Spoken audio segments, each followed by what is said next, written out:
اللہ رب العالمین نے جو ہم نے پچھلی نشست میں باتیں بیان کی ہیں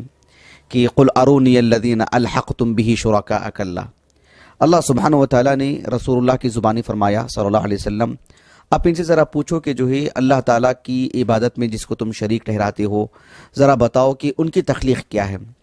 ان کی حیثیت کیا ہے، کہاں ہیں وہ۔ اب اللہ رب العالمین نے ایسی صورت میں رسول اللہ صلی اللہ علیہ وسلم کی جو عالمی رسالت ہے اس کو بھی بیان فرمایا۔ ظاہر بات ہے جو شخص اللہ پر ایمان نہیں لاتا ہے وہ رسول اللہ پر ایمان کیوں لائے گا صلی اللہ علیہ وسلم۔ پھر اللہ سبحانہ و تعالیٰ نے ان کی اسی صورتحال کو سامنے رکھا کہ یہ لوگ قیامت پر بھی ایمان نہیں لاتے ہیں، قیامت کے وقوع پر، اور اس کی تحقیر کرتے ہیں اس اسلوب میں کہ وَيَقُولُونَ مَتَى هَذَا الْوَعْدُ، یعنی ہاذا یہ اس میں اشارہ قریب اور یہ بتلانے کے لیے تحقیر کب آئے گی، یہ چیز کیا باتیں ہیں اس طرح کی۔ یہ جو لوگ ہیں جو آخرت پر ایمان نہیں رکھتے ہیں، اللہ پر ایمان نہیں رکھتے ہیں، وہ اللہ تعالیٰ کی فرامین پر کیوں ایمان لائیں گے؟ تو ان کا جو عناد تھا یہی کہ اللہ سبحانہ و تعالیٰ پر ایمان نہیں لائے، تو انہوں نے کہا کہ وقال الذین کفروا لن نؤمن بهذا القرآن ولا بالذی بین یدیہ، کہ کافروں نے کہا کہ ہم نہ قرآن پر ایمان لائیں گے نہ اس سے قبل والی کتابوں پر ایمان لائیں گے۔ یہ کہنے والا کون شخص تھا؟ یہ ایک قدیم مفسر، بلکہ اہل علم نے جو یعنی اسلامی تاریخ میں جو کتابیں وجود میں آئیں اس اعتبار سے بھی جن کتابوں کو پیش کرتے ہیں ان میں سے ابن جریج رحمہ اللہ کے جو تفسیر ہے وہ ایک قدیم تفسیر ہے، اس میں انہوں نے لکھا کہ وقال الذین کفروا سے مراد ابو جہل ہے، حالانکہ یہ جمع کا صیغہ ہے، قالا یہ واحد کا صیغہ ضرور ہے لیکن فاعل ظاہر ہونے کی وجہ سے صیغہ واحد لایا گیا، وقال الذین کفروا۔ مجھے یاد آ رہا ہے کہ غالباً سورۃ اللیل کی تفسیر میں حافظ ابن کثیر نے لکھا ہے رحمہ اللہ کہ وَيَتَجَنَّبُهَا الْأَشْقَى الَّذِي، اس سے پہلی والی جو آیت کریمہ ہے کہ جنت سے اللہ رب العالمین نے جو بدبخت آدمی ہے اس کو دور ہی رکھے گا۔ وہ بدبخت کون ہے؟ ابن کثیر نے کہا کہ رحمہ اللہ ایک قول آتا ہے ابو جہل سے متعلق وہ ہوگا، کچھ اور بھی اقوال آتے ہیں کہ جو ہے عام کفار ہیں۔ ابن کثیر نے کہا رحمہ اللہ کہ مکی صورتوں میں جہاں پر بھی اس طرح کی چیزیں آتی ہیں کہ یہ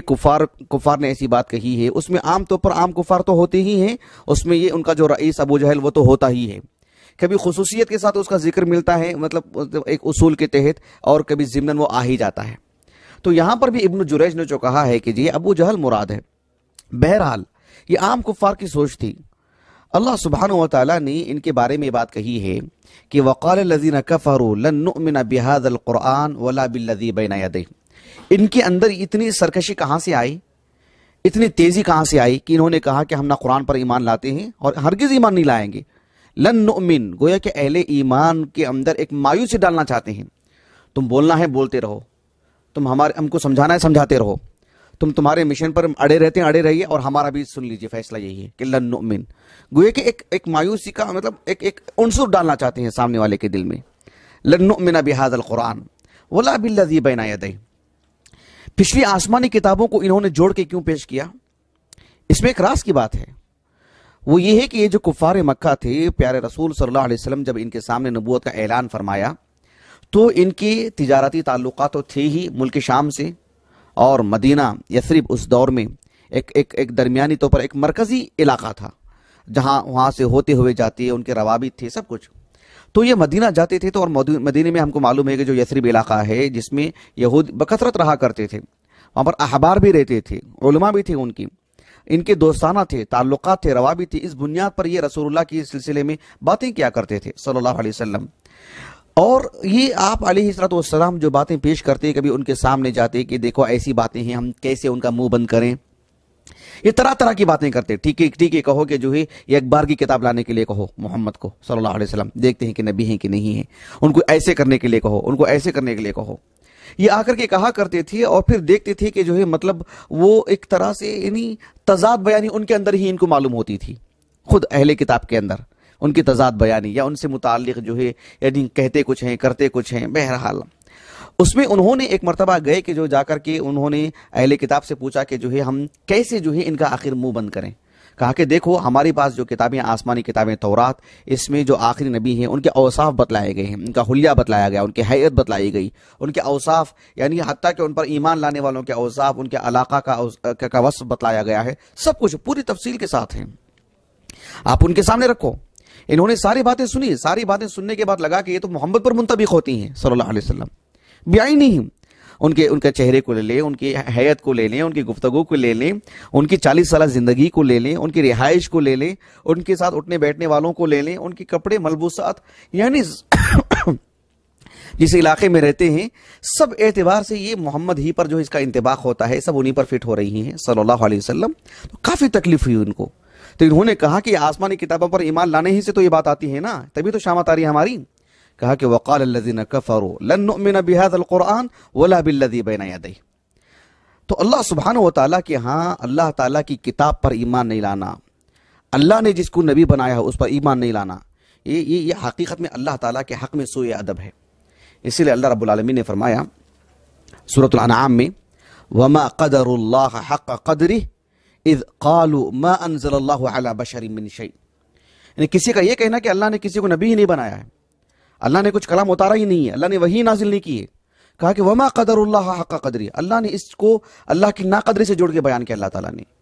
یعنی کتنی مطلب سوء ادب والی بات ہے، یہ چھوٹی موٹی بات نہیں، ان کا مواخذہ سخت مواخذہ ہوگا. اس لیے کہ انہوں نے ایک نبی کی تکذیب نہیں کر رہے ہیں، وحی کی تکذیب نہیں کر رہے ہیں، براہ راست یہ رب العالمین کی قدرت پہ انگلی اٹھا رہے ہیں، براہ راست یہ رب العالمین کی گستاخ ہو رہے ہیں. تو یہ جو ان کے اندر کی جو سرکشی تھی، یہ اللہ سبحانہ و تعالیٰ کے حق میں گستاخی والی بات تھی. یہ جو آیت کریمہ ہے کہ وقال الذین کفروا لن نؤمن بهذا القرآن، یہ جو اسلوب ہے لن نؤمن بهذا القرآن، ہذا جو ہے نا، ہم جانتے ہیں عربی زبان کے اعتبار سے ہذا اسم اشارہ ہے جو قریب کے لیے آتا ہے، کسی قریبی چیز کو بولنے کے لیے. لیکن یہ جو اسلوب انہوں نے اختیار کیا، ظاہر بات ہے عربی زبان کا اسلوب ہے، ان کی مادری زبان عربی ہے. تو اس میں بتلانا کیا مقصود تھا؟ کیا اس میں مقصود یہ تھا کہ جو ہے لن نؤمن بهذا القرآن سے مراد اسم اشارہ انہوں نے استعمال کیا، اور یہ اسلوب اختیار کر کے گویا کہ اس سے یہ بتلانا مقصود ہے کہ یعنی یہ قرآن مجید، اس قرآن مجید پر جو روزانہ ہمارے گھروں میں باتیں ہو رہی ہیں، جو ہماری مجلسوں میں باتیں ہو رہی ہیں، جن کا اٹھنا بیٹھنا ہمارے قرب و جوار میں ہو رہا ہے، اس طرح سے وہ قرب بتلانے کے لیے ہذا انہوں نے مطلب یعنی اپنے اسلوب میں لے کر کے آئے، یا تحقیر کے لیے وہ لے کر کے آئے. جیسے وَيَقُولُونَ مَتَى هَذَا الْوَعْدُ، اس بارے میں اہل علم کی دونوں باتیں ہمیں ملتی ہیں، لیکن دونوں میں کوئی تضاد والی باتیں نہیں ہیں. اس تفسیری معلومات میں دونوں بھی باتیں آ جاتی ہیں. جہاں تک مسئلہ رسول اللہ صلی اللہ علیہ وسلم کی ذات گرامی کا ہے تو انہوں نے تحقیر کا اسلوب اختیار کیا. بات ایسی نہیں تھی کہ اللہ کے رسول کی رفعت ان کے دل میں نہیں تھی صلی اللہ علیہ وسلم. یعنی ہم جانتے ہیں کہ جو ہے مطلب حجر اسود کا جب مسئلہ آیا خانہ کعبۃ اللہ کی تعمیر کے وقت میں، کس کو انہوں نے مطلب عظیم مانا، کس کو بڑا مانا؟ متفق شخصیت پورے مکے میں کون تھے؟ اللہ کے رسول ہی تھے صلی اللہ علیہ وسلم. لیکن ان کو جو ریاست کا جو جنون تھا، جو نشہ تھا، ان کو سرداری کا جو نشہ تھا، اس بارے میں، اور مال و دولت کا، آل اولاد کا، ابنیت کا جو ان کے اندر جو غرور تھا،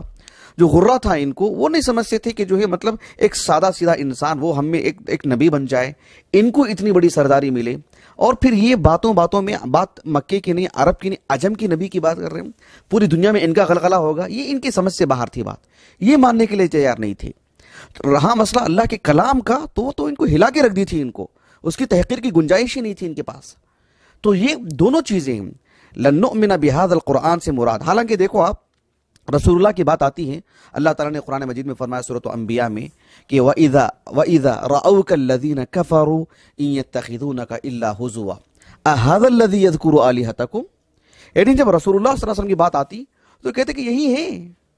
آپ کو دیکھتے ہی مذاق اڑاتے ہیں، آپ سامنے آتے ہی ہیں تو مذاق اڑاتے ہیں. أَهَذَا الَّذِي يَذْكُرُ آلِهَتَكُمْ، یہی ہیں وہ جو آپ کے معبودوں سے متعلق گفتگو کرتے رہتے ہیں. أَهَذَا الَّذِي، یہ اسلوب تحقیر کا اسلوب ہے. سورۃ الفرقان میں اللہ رب العالمین نے فرمایا وَإِذَا رَأَوْكَ إِن يَتَّخِذُونَكَ إِلَّا هُزُوًا أَهَذَا الَّذِي بَعَثَ اللَّهُ رَسُولًا. ان کو اللہ نے نبی بنایا ہے کیا؟ یہ جو وہ اسلوب بحیثیت نبی کی شخصیت، ایک انسان، ہم میں کا ایک انسان، اور معاشرے کا ایک وہ انسان جس کے پاس نہ بہت بڑی دولت، نہ پہلے سے ریاست، نہ جو ہے یہ وہ جو ان کے اپنے ذہنوں میں جو باتیں تھیں، تو وہ ہم میں کے بلکہ صرف مکے کی 4 گلیوں کی بات نہیں، تو پورے عرب اور عجم کی یہ بڑے ہیں کیا، یہ ان کے لیے ایک پریشانی کی بات تھی. کیونکہ یہ سمجھتے تھے کہ اس کے لیے کچھ اور اوصاف کی ضرورت ہے جو ہم میں بھی ہے، ان میں بھی ہے، براہ راست اس کا تعلق رب العالمین سے، اللہ ان کو نبی بناتا ہے یہ نہیں۔ لیکن جہاں تک مسئلہ رسول اللہ جو گفتگو کرتے تھے، جو قرآن پڑھ کر کے سناتے تھے، جو اللہ کا کلام ان کے سامنے رکھتے تھے، اس کی تو ہیبت تھی ان کے دل میں، اس کی تحقیر کی گنجائش نہیں تھی، مانے بغیر چارہ نہیں تھا۔ اور یہ فصحا تھے، بطحا، وادی بطحا جس کو کہتے ہیں، مکے کی وادی، مطلب اس کے ایک ایک کنکر سے زیادہ بڑھ کر کے ان کے پاس شعراء تھے، مطلب شاعری کا مطلب آسمان کو چھونے والی شاعری۔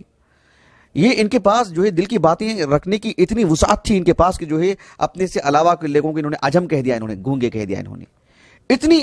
ان کے اندر جو ہے وسعت کلام کی۔ اللہ کے کلام جب ان کے سامنے آیا تو اس کی تاب نہیں لا سکی،